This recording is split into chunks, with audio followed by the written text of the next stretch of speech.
Hello, I'm Mike, and this is Will. We are the Tabletop Donkeys. Hello. We're looking at issue 14 of Warhammer Age of Sigmar Stormbringer magazine today. This issue came with 3 Man-skewer Boltboyz for the Kruleboyz, and we'll be showing them off in today's game.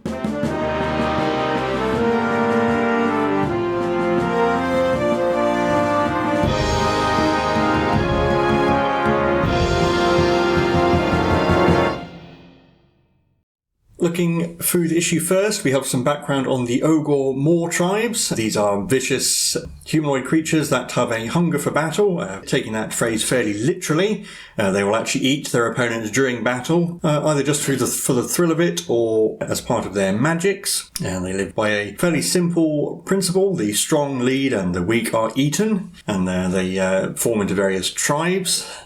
As you might expect, he goes over some of the different factions. You have the Gutbuster Ogres, which are more of the ravenous scavengers. Some of them are big enough to carry cannons into battle, known as lead belchers. So if you're wondering where the name of that paint comes from. You also have the Beast Claw Ogres, who ride war beasts into battle, powerful enough to break through city walls and so on. And they actually are sort of followed by arcane blizzards, and they use weather magic in battle. So it sets them apart from the foot-slogging Gutbusters. And it also notes some of the other creatures that accompany the Ogres. We have the Noblars, which are sort of sneaky, almost rot-like, but a bit smaller. And you have Yeeties as well, which are obviously based on the mythical Yeti. And then we have some more background on the various allies of the Stormcast Eternals. So we saw this in the fold-out in the previous issue, the various forces of order, but the Stormcast, though mighty, cannot win all the wars alone. So they forge alliances. So Sigmar formed an alliance with Dracothian, the Stellar Drake, and there are also various other creatures that accompany the Stormcast, like the Gryph-hounds, the Dracolines, and the Dracoths there in that picture.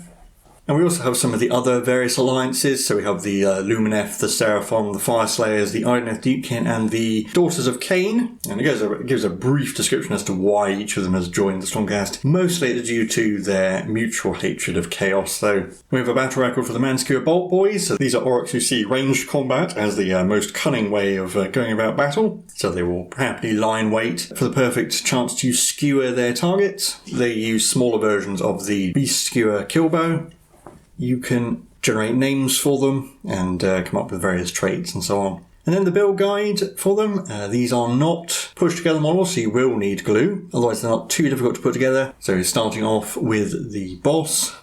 And as usual, just take your time. Make sure to dry fit all of the components before you glue them together. There are a few fiddly bits like the loading mechanism. You can see the boss is using a sort of crank to pull back the bowstring. So you need to be a little bit careful to line all of that up.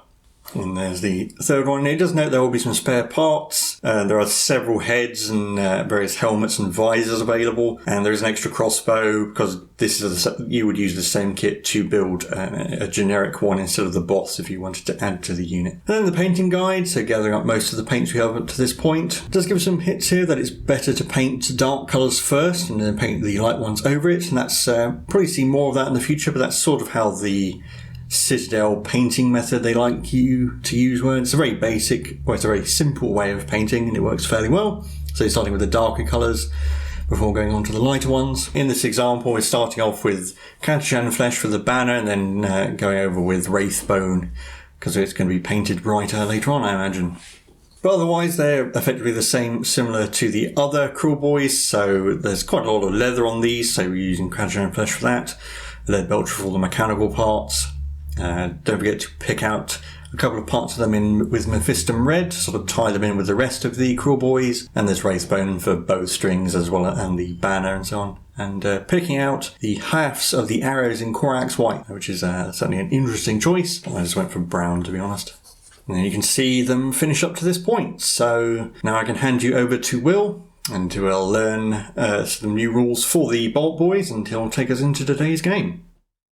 So no particular new rules except our new rule scroll, which we'll see over the page. So we're straight on to our game. The background is the Miracle Brew. So Xandire's Truthseekers have been sent to try and track down the Kruleboyz' new Miracle Brew, a poison that's apparently deadlier than anything that's been brewed before, and it's being carried around by a Pot-Grot. So Xandire's Truthseekers are up against the three new Man-skewer Boltboyz, the 10 Gut Rippers, and the Beast Skewer Killbow. And we have a set deployment, so Xandire's Truthseekers start in one of the circles on the left along the short edge, and then 3 Kruleboyz units along the right. The victory conditions are once one side has caught the Pot-Grot 2 times, then they win, or if they slay all their opponents, units, they win. And so here is the war scroll for the Man-skewer Boltboyz. They have 2 wounds each, 5-inch move, 6+ save and bravery 5. They are armed with their Man-skewer crossbows, which have 2 different types of attack. They can either make a hasty shot, which is 12-inch range with 2 attacks, hitting on 4s, wounding on 3s, rend -1, 2 damage, or an aim shot, which is 24-inch range, only 1 attack, but it hits on a 2, wounds on a 3, with rend -1 and 2 damage. They make the aim shot if they did not a normal move in the same turn, and they're more than 3 inches away from any units, otherwise they have to use the hasty shot profile. And they also have 2 melee attacks each, hit on 4s, wound on 4s. It says rend 4+, I'm assuming that's supposed to just be rend nothing, that's just a typo, and 1 damage. And we've got a reminder of the war scroll for Xandire's Truthseekers again, I think that's the same. And then we have the mission special rules. We're trying to catch the Pot-Grot, which has just been used as a marker in this game essentially. So at the beginning of the first Kruleboyz turn, you roll a d6 and place the Pot-Grot in the centre of the circle corresponding to the number shown in the picture here. The only exception is if there are any models in the circle indicated, then you keep rolling until it appears in a circle with no models in it. Then to catch the Pot-Grot, you have to have more models within 1 inch of the Pot-Grot at the beginning of your turn, and if you manage that, then you remove the Pot-Grot from the table and set it up immediately again, following the same rules as given above, and make a note that that side has caught the Pot-Grot. There's also a note here that Taros the Aetherwing still does not count as a model being a companion, so Xandire's Truthseekers still only counts 3 models. So the Stormcast get the first turn, and there's their turn sequence as we've seen before. The only addition is obviously right at the beginning. After their first turn, you might be able to catch the Pot-Grot at the start. And then moving on to the Kruleboyz turn, much the same thing. So we will set up the battlefield and get straight into our game. So we set out our units as directed, and you can see the new Boltboyz up in the corner there. So here we have Kargash's Vipers, all painted up shiny and new. So the Pot-Grot doesn't turn up until the first Kruleboyz turn, so we're straight into Stormcast turn 1. Truthseekers are just going to move forward there 5 inches, spreading out a bit so we can get to wherever the Pot-Grot turns up a bit more easily. But then in the shooting phase, blocks a Stormrider, she's going to shoot at the Killbow. So she has 3 shots, hitting on 2s, 6s do 2 mortal wounds instead. We've got 3 hits, hitting on 3s, we've got 2 wounds. Oh, it's down to 1. But there we go, there's nothing else to do in my turn, so on to Kruleboyz turn 1. So at the start of the Kruleboyz turn, we're rolling to see where the Pot-Grot first turns up. 1. Number 1. So that is up there, near the Truthseekers. So in my move phase, I've just moved up the Gut Rippers normally, and we are going to try and charge. It's a very long charge. I think it's worth just trying to wipe out the Stormcast rather than trying to catch the Pot-Grot. So it means we do get to shoot. I'll start shooting with the Killbow, I suppose. 1 shot from the Killbow hits on a 2. It does. And it wounds on a 3. It does. -2 rend. 5 to save. Nope. 4 damage. 4 damage. Dora's Giantfell will take a bolt to the chest. And then the Boltboyz, Kargash's Vipers will shoot as well. 3 shots hitting on 2s. They will hit. Yeah, they're using the aim shot profile because they did not move. Yep. And wounding on 3s. 3 wounds. Rend -1. 4, so 2 damage each. Ooh, that's going to be 2 fails, so 4 damage. So Dora's Giantfell goes down, and Luxor Stormrider will be down to 2 wounds. Right, and then the Gut Rippers will try and charge. Needs a very big roll. Yeah, not 5. That's definitely not enough. So that'll be the end of the Kruleboyz turn, back to the Stormcast. So we're going to move over to the Pot-Grot and catch it, because they're getting within an inch, as long as I'm still there next turn, and there aren't too many Kruleboyz nearby. But we're going to shoot again at the Killbow, see if we can finish it off. 3 shots on 2s. Oh, 4 mortal wounds. But we're staying there to catch the Pot-Grot, so on to the Kruleboyz turn again. Gut Rippers moving up again, normally, so we can charge, and then the Boltboyz will shoot at the Truthseekers. 3 shots on 2s. Oh, we got a miss, only 2 hits. 3s. Nothing. Oh. Now the Gut Rippers are going to try and charge. Oh, they failed. Oh no. So yeah, the Gut Rippers stay where they are, and we're back to the Stormcast turn, where at the beginning of it, we capture the Pot-Grot once. So now we roll again to see where it comes back, although I think circles 1, 4 and 5 are all occupied. Yeah, can't come back where there are models, so number 5, there's a Gut Ripper there. Number 6. Oh, it's down the bottom. So it's going to come back all the way down here, away from everybody.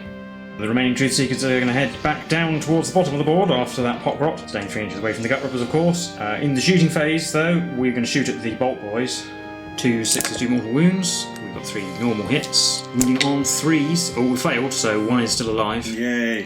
2 damage each. Just Kargash left. And we will declare a charge because it will get us closer to the Pot-Grot potentially. Yeah, with an 8, so they'll be in. Getting in round here like so. And then obviously they're going to attack. 5 attacks from Xandire on 3s. Getting 3 hits. 3 hits, wounding on 3s. So just 2. So they're in -1. 6s. Oh, we made one. There's only 1 dead. And then Beacon Claws and the Bow Staff all at the same time, which 5 attacks on 3s, getting 4. Winning on 4s, just 1. 5 plus armour. No, take a wound. And then the Gut Rippers pile in like so, getting themselves all in range. We've got 19 attacks sitting on 4s, 6s do a mortal wound instead. So we've got 4 6s and looks like 8 hits. These regular hits wound on 4s. Ooh, getting 6 more. So 6 3+ saves, failed 2, so that's 6 damage in total. We've got 1 wound left. But then we're on to the Battle Shock phase, where technically the Kruleboyz do have to make a battle test. Yeah. Battle Shock test. Both these units do, so I'll do Kargash. He lost his 2 friends, so Bravery 5. Yep, he ran away. And then the Gut Rippers only lost 1, so they're fine. Well, then we're on to the Kruleboyz turn again, so the Gut Rippers get to pile in and attack again. There's another 19 attacks. Hitting on 4s, can I roll a 6? Yes. 6 6s, in fact. So, well, the Stormcast managed to catch the Pot-Grot 1 time, but then they got annihilated. So, yeah, it'll be a Kruleboyz victory. We'll recap the game for you now. That was the game for issue 14 of Warhammer Age of Sigmar Stormbringer magazine. How did you think that went? Kind of how I expected. I did have a bit of a wobble in my second turn, but we brought it out in the end. Yes, you were a bit unlucky, but... I mean, it was probably nice that I whiffed that charge, because otherwise it would have been a very short battle. But it is pretty much how I expected it to go. Just the fact that you only have 1 unit once it gets tied down in melee. It's a very small unit as well, so I can just tie it up with the Gut Rippers. Yeah, and with all their attacks, they can probably beat the Gut Rippers, but when the unit's damaged already, and also having not shot them. Yeah, and I was lucky the Pot-Grot turned up right next to me at the start as well. If that hadn't happened, I probably wouldn't have caught it at all. Yeah, and just the fact that you need to get there and stay next to it for an entire turn. And you only have effectively 3 models as well, so if I can get the Gut Rippers in amongst them... And the only reason I did catch it is because you rolled badly for that charge, so... Probably could have done with a unit of Vindictors. An extra unit. The fact you only have 1 unit is a bit of a pain. Yeah, because even having caught it once, well then I didn't really have all that much chance to get away to the second one, because that was when you were able to catch me in melee anyway, and just too many attacks. Also, although the Boltboyz didn't do well on their second round of shooting, the first was fairly devastating. Yeah, I mean, you have 15 wounds, and I took half of them off already with shooting. Yeah. I do like the idea for the scenario. I don't know if it's actually based on a pre-made scenario. It's nice to not just have the objective be to kill everyone. It did come down to killing everyone because you only had 1 unit. Me going after the Pot-Grot was probably a bit of a waste of time. Yeah, but it was nice to have a bit of variety, and it is nice to use other parts of the collection. It's the sort of... I like that they tried to do something different and that they probably could only do with this magazine as well. Yes, it could have done with some slightly better internal balancing, but the idea was kind of interesting. And just building a game around the collection rather than the other way around. But then the Boltboyz, well, they're reasonably effective. We did see what they can do with the first round of shooting, obviously. It's another top 3 finisher for my favourite models in Age of Sigmar. I really like the Boltboyz, particularly the one that has his visor up. And there's something about the look of it. On paper, I don't think they're actually that good. Maybe if you had a unit of 6 of them or 9 of them. Yeah, they have enough firepower to be scary on a small scale like this. But the boss should actually have an extra shot with his bow. We haven't got those rules yet, so it should be 4 shots out of 3 models. Only 3 of them, so, well, obviously Luxor Stormrider can deal with them fairly effectively, but other shooting units can damage them quite easily, or something like their chariot is really fast, can just go straight into them and flatten them. I don't know how bad the 2 shots hitting on 4s is. I mean, on average, you get 1 anyway, so... Yeah, but they just be reasonably good at picking off a hero, or at least scaring them. You know? Yeah, they hit on 2s, so they're actually probably best used for sniping heroes. Yeah. They don't have the rend of the big crossbow, but it's enough to threaten Stormcast. But yeah, I really like the models, and they're fairly easy to put together, apart from like putting the crossbow armature on. Normally, I would have expected there to be something for it to slot into, but there just kind of isn't. Or at least not a very good one. Bit of a challenge to paint compared to some of the other orcs, just due to the way they're posed, because the crossbow does block off their chest a bit. But yeah, it's not too bad. And I like the way that, just like all orcs, even though they've got a crossbow and a nice, a sensible, a sophisticated ranged weapon, it still has a big spike on the front. Yeah, it's more wicked looking weaponry. Yeah. But anyway, I think that's it for this video and this episode. So if you enjoyed the content, then feel free to leave a like and subscribe. Let us know your thoughts on the scenario and on Boltboyz as well in general. Let us know if you like to use them in your Kruleboyz army. We've been the Tabletop Donkeys, and we'll see you in the next one. Bye for now.